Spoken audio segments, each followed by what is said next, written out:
A deadly winter storm plunged much of Texas into a deep freeze that left millions in the state without power and running water, some for several days. We lost power yesterday morning. Today when we got up, there was no water. The storm nearly collapsed the state's power grid, impacting all forms of energy production, but hitting the state's reliance on natural gas especially hard. Nearly a month after the crisis, Texas is rethinking its energy system with a flurry of investigations underway into the state's preparation and response to the storm. We're really seeing in Texas this convergence of the climate crisis that's bringing on more extreme weather events, colliding with kind of disinvestment in our country's infrastructure and power grids. One solution being floated by climate activists like MULHOLLAND, a Green New Deal, a set of proposals aimed at tackling climate change by transitioning the nation's energy system from coal, oil,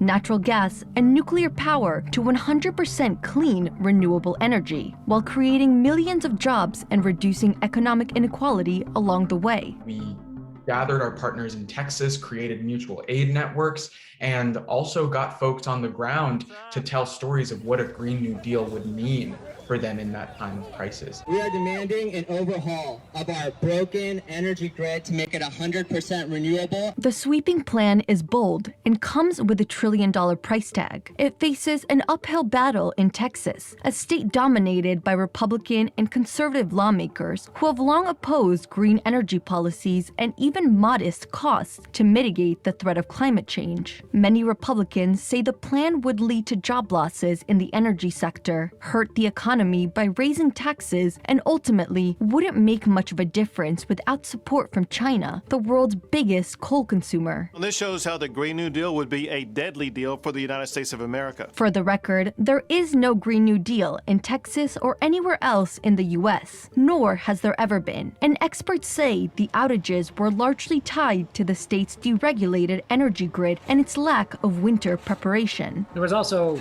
a failure at within the natural gas supply chain as well, to some degree. That's not fully known in terms of freezing components or something, making the stations inoperable, at least for some time period of hours, if not a day. Texas is the only state in the continental U.S. that mostly relies on its own power grid. About 47% of its energy comes from natural gas, 20% from wind, 20% from coal, 11% from nuclear, and 1% from solar. For now, Texas, and other states for that matter, remain far from passing any version of the Green New Deal, or even using more renewable energy. But activists hope the latest crisis will serve as a catalyst for change. So I hope that this situation is a learning lesson and builds political momentum for the kind of changes that we need. Shira Tarlow, Newsy, Washington.